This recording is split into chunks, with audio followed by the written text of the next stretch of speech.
Second chapter हमारा complete होने के बाद में हम फोर्थ चैप्टर कर रहे हैं रासायनिक बलगतिकी। रासायनिक बलगतिकी क्या होती है? रसायन विज्ञान की वह शाखा जिसमें अभिक्रिया वेग एवं इसकी क्रियाविधि का अध्ययन किया जाता है, उसे हम रासायनिक बलगतिकी कहते हैं। हमारे पास यहाँ पर एक नाम आया है अभिक्रिया वेग। अभिक्रिया वेग क्या होता है कि जो कोई भी रिएक्शन है वो किस वेग से संपन्न हो रही है, कितने समय में किस वेग से संपन्न हो रही है, और प्लस में इस चीज का अध्ययन कि वो किस क्रियाविधि से संपन्न हो रही है, इन दोनों का अध्ययन है वो रासायनिक बलगतिकी में किया जाता है।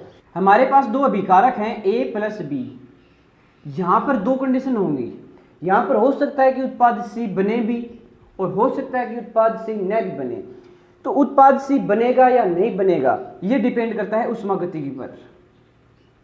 फिजिकल केमिस्ट्री का हमारा टॉपिक है उष्मागतिकी, ठीक है। 11वीं क्लास का टॉपिक इसके बारे में थोड़ा बहुत पढ़ भी चुके हैं 11वीं क्लास में। तो उष्मागतिकी में क्या होता है, अगर इस रिएक्शन में डेल जी या जो एंट्रोपी परिवर्तन हो रहा है वो नेगेटिव अगर आ रहा है, एंट्रोपी परिवर्तन या नेगेटिव है, तो ये अभिक्रिया संपन्न होगी, ठीक है। अगर A प्लस B को मिलाने पर डेल जी का मान पॉजिटिव या 0 है तो ये अभिक्रिया संपन्न नहीं होगी या उत्पाद C नहीं बनेगा, ठीक है ना। हमारे पास कुछ एग्जाम्पल्स हैं, जैसे कि एक एग्जाम्पल है कार्बन का हीरे में रूपांतरण। कार्बन का हीरे में रूपांतरण,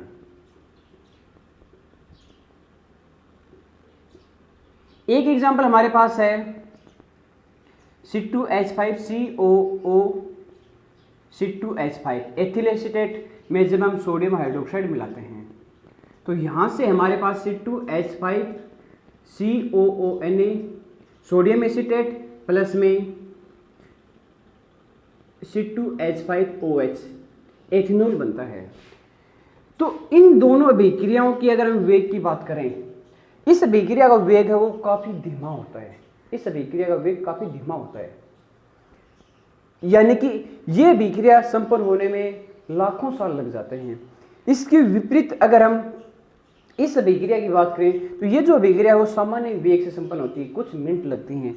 एक अभिक्रिया हमारे पास है सिल्वर नाइट्रेट में जब हम NaCl मिलाते हैं तो यहाँ से सोडियम नाइट्रेट और AgCl बनता है, सोडियम नाइट्रेट प्लस में AgCl बनता है, AgCl का श्वेत अवक्षेप बनता है। ये जो रिएक्शन है ये काफी तीव्र वेग से संपन्न होती है, यानी कि ये जो अभिक्रिया है वो सेकंड से भी कम समय में संपन्न हो जाती है। तो हमारे पास यहाँ पर 3 एग्जाम्पल हो गए, एक तो काफी धीमा वेग, मध्यम या सामान्य वेग और तीव्र वेग। तो अभिक्रिया वेग के आधार पर रासायनिक अभिक्रिया को हम 3 भागों में डिवाइड कर सकते हैं, तीव्र अभिक्रियाएं, सामान्य या मंद अभिक्रियाएं और अति मंद अभिक्रियाएं। इन तीनों रिएक्शनों को हम डिटेल से देख लेते हैं। अभिक्रिया वेग के आधार पर रासायनिक अभिक्रियाएं 3 प्रकार की होती हैं। सबसे पहले हमारी है आयनिक अभिक्रिया, दूसरी हमारी है मंद अभिक्रिया और तीसरी हमारी है अति मंद अभिक्रिया। सबसे पहले हम बात कर लेते हैं आयनिक अभिक्रिया या तीव्र अभिक्रिया की। ये जो अभिक्रिया है वो आयनों के मध्य होती है, काफी तीव्र वेग से संपन्न होती है। ये अभिक्रिया 10⁻12 से 10⁻16 सेकंड के अंदर संपन्न हो जाती है। 10⁻12 सेकंड का मतलब होगा 1 सेकंड से काफी कम समय।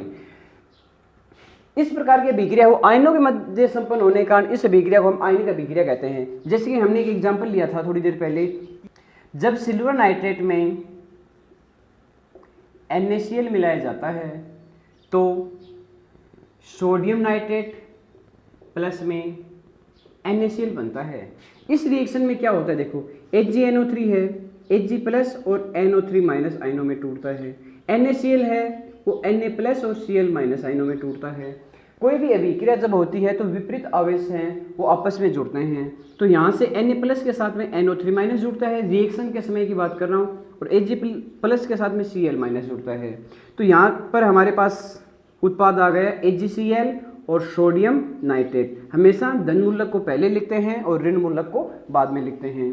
तो हमारे पास धन मूलक सोडियम नाइट्रेट ऋण मूलक, Na धन मूलक, Cl ऋण मूलक, ये हमारा उत्पाद बन गया। ये जो अभिक्रिया काफी तीव्र वेग से संपन्न होती है और आयनों के मध्य हो रही है, इसीलिए इस अभिक्रिया को तीव्र अभिक्रिया या आयनिक अभिक्रिया कहते हैं। सेकंड एग्जाम्पल हम कर लेते हैं मंद अभिक्रिया का। मंद अभिक्रियाएं कौन सी होती हैं? वे अभिक्रियाएं जो सामान्य वेग से संपन्न होती हैं उन्हें मंद अभिक्रिया कहते हैं। जैसे कि हमने एक एग्जाम्पल लिया था कि जब C2H5COO C2H5, जिसको हम बोलते हैं एथिल एसीटेट। एथिल एसीटेट इसको क्यों बोलते हैं, इसका नाम एथिल एसीटेट किस प्रकार लिखा जाएगा?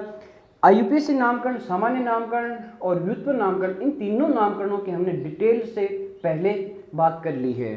तो एथिल एसीटेट को हम लिख सकते हैं CH3 C double bond O C2H5, ये हमारा हो गया एथिल एसीटेट। जब हम इसमें सोडियम हाइड्रोक्साइड मिलाते हैं NaOH प्लस में HONA लिख लो इसको, ताकि रिएक्शन खोल के करने में दिक्कत कम आए। तो यहाँ से क्या होता है, ये जो कीटो समूह है, इस कीटो समूह का -I प्रभाव होता है, यानी कि ये इलेक्ट्रॉनों को अपनी ओर आकर्षित करता है। इस प्रभाव के कारण यहाँ पे बनता है CH3COO माइनस C2H5 प्लस, ठीक है। और जब हम इसको आयनों में तोड़ते हैं तो Na प्लस OH माइनस। तो मैंने पहले ही बताया था कि प्लस के साथ में तो जोड़ना है माइनस और माइनस के साथ में जोड़ना है प्लस। तो हमारे पास यहाँ पे उत्पाद बन जाता है CH3COO Na प्लस में Na तो जोड़ दिया हमने CH3COO Na और OH जुड़ जाएगा C2H5OH, जिसको हम बोलते हैं एथेनॉल, ठीक है। इसका नाम एथेनॉल भी है, एथिल अल्कोहल भी है और मेथिल कार्बोनिल भी है, तीनों नाम हो गए जिनकी चर्चा हम पहले कर चुके हैं। इन दोनों आयनिक अभिक्रिया और मंद अभिक्रिया की बात करने के बाद में हम बात कर लेते हैं अतिमंद अभिक्रियाएं। अतिमंद अभिक्रियाएं वो होती हैं जो कि संपन्न होने में काफ़ी अधिक समय ले लेती हैं। ये संपन्न होने में घंटों, सप्ताह, महीने या कई बार वर्ष तक का समय ले लेते हैं, जैसे कि कार्बन का हीरे में रूपांतरण, लोहे पर जंग लगना। लोहे पर जंग लगने की जो क्रियाविधि है वो हम लेसन 3 में देखने वाले हैं, ठीक है। ये हमारी हो गई अभिक्रिया वेग के आधार पर रासायनिक अभिक्रियाएं। इसमें एक बात और आती है कि जो आयनिक अभिक्रियाएं हैं काफ़ी तीव्र वेग से होती हैं, अतिमंद अभिक्रियाएं हैं काफ़ी धीमे वेग से होती हैं। तो इन दोनों अभिक्रियाओं के वेग को हम प्रयोगशाला में माप नहीं सकते हैं। प्रयोगशालाओं में केवल मंद अभिक्रियाओं के वेग को मापा जा सकता है। तो अब आगे जो हमारा चैप्टर चलेगा वो मंद अभिक्रियाएं जो होंगी उन पर आधारित रहेगा, ठीक है। अब हम बात कर लेते हैं अभिक्रिया वेग के बारे में।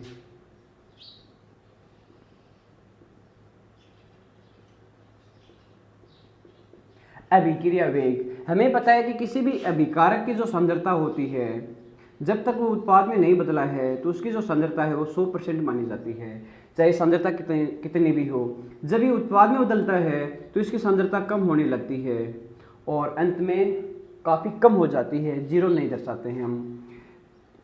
तो अभिकारकों की सांद्रता में कमी होने के साथ साथ इस साइड में उत्पादों की जो सांद्रता है वो बढ़ती जाती है। जितनी अभिकारकों की सांद्रता में कमी होगी उतनी उत्पादों की सांद्रता बढ़ती जाती है। तो अभिक्रिया वेग की परिभाषा क्या हो जाएगी कि किसी रासायनिक अभिक्रिया में अभिकारकों और उत्पादों की सांद्रता में हुए परिवर्तन को अभिक्रिया वेग कहते हैं, ठीक है। हम एक अभिक्रिया की बात कर लेते हैं R से P के लिए। तो यहाँ पर अभिकारक R की सांद्रता में कमी आती है और उत्पाद P की सांद्रता में वृद्धि होती है। तो अभिक्रिया वेग को 2 रूपों में हम परिभाषित कर सकते हैं। एक तो अभिकारक R की सांद्रता में कमी के रूप में अभिक्रिया वेग और दूसरा उत्पाद P की सांद्रता में वृद्धि के रूप में अभिक्रिया वेग। तो पहला हम कर लेते हैं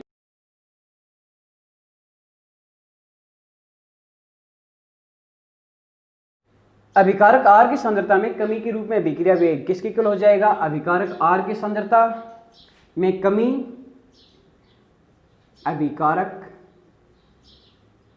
R की सांद्रता में कमी और इस कमी में जो समय लग रहा है, कमी में प्रयुक्त समय, तो जब हम भाग दे देंगे तो हमारा अभिकारक R की सांद्रता में कमी के रूप में अभिक्रिया वेग आ जाएगा। सेकंड हमारा चलेगा उत्पाद P की सांद्रता में वृद्धि के रूप में अभिक्रिया वेग।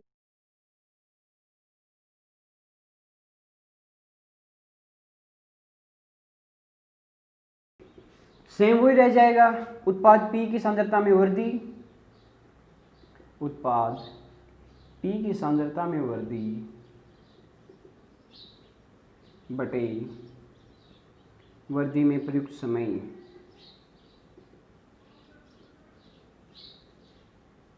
ठीक है, अब हम क्या करते हैं, देखो हमारे पास हम मानते हैं कि t बराबर 0 समय पर जो R की जो सांद्रता होती है, अभिकारक R की सांद्रता वो होती है R0। R0 का मतलब ये नहीं है कि अभिकारक R की सांद्रता वो शून्य है, नहीं, इसका मतलब है कि r की जो सांद्रता है वो अधिकतम है। t1 समय पर अभिकारक r की सांद्रता कम होकर r1 हो जाती है और उत्पाद P की सांद्रता बढ़कर P1 हो जाती है। t2 समय पर सांद्रता है वो और ज़्यादा कम होकर R2 हो जाती है, उत्पाद P की सांद्रता है वो और ज़्यादा बढ़कर P2 हो जाती है। ठीक है, अंतराल में समय अंतराल की अगर हम बात करें, समय अंतराल यानी कि T2 माइनस टी, जिसको हम किसे दर्शाएंगे, डेल टी से। इसी प्रकार सांद्रता में परिवर्तन को हम दर्शाएंगे डेल आर से, और अभिकारकों की सांद्रता में परिवर्तन डेल आर हो गए, उत्पादों की सांद्रता में परिवर्तन हो जाएगा डेल पी से।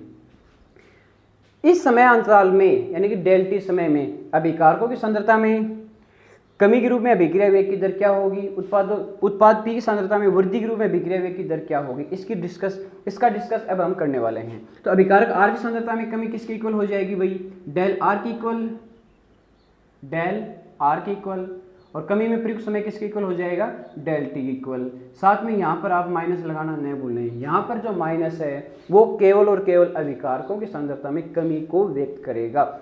इस माइनस चिन्ह को आप न्यूमेरिकल जब करेंगे तो उसमें ये माइनस चिन्ह यूज नहीं लेंगे। ठीक है, तो डेल आर हमारे पास किसके इक्वल है, R2 माइनस R1 के। इसी प्रकार T2 माइनस T1 किसके इक्वल है, डेल टी के। उत्पाद P की सांद्रता में वृद्धि के रूप में अभिक्रिया वेग की दर हमारे पास यहाँ पे क्या हो जाएगी, del P upon del T. अगर आप दर्शाना चाहो तो प्लस भी दर्शा सकते हो। डेल P इक्वल हो जाएगा हमारे पास P2 माइनस P1 और डेल T इक्वल हमारे पास हो जाएगा T2 माइनस T1। ये हमारा था अभिक्रिया वेग। अब हम ग्राफ की बात करेंगे। जब हम ग्राफ की बात करेंगे तो दो रूपों में ग्राफ की बात रहेगी, एक तो अभिकारक R की सांद्रता प्लस में समय के साथ, एक उत्पाद P की सांद्रता और प्लस में समय के साथ। आपको ये बात जरूर ध्यान में रखनी है कि अभिकारक R की जो सांद्रता है वो पहले 100% लेनी है, उत्पाद P की सांद्रता है वो पहले 0% लेनी है, यानी कि t बराबर 0 समय पर 0 लेनी है। ठीक है, ये वाली वैल्यू हम ले लेते हैं समय t की, ये वाली वैल्यू ले लेते हैं हम सांद्रता R की।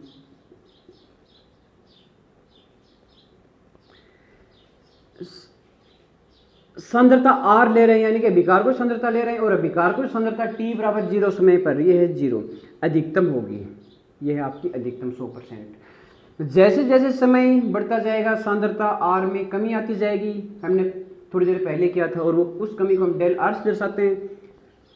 समय बढ़ने के साथ साथ इसकी सांद्रता में कमी आ रही है। ठीक है,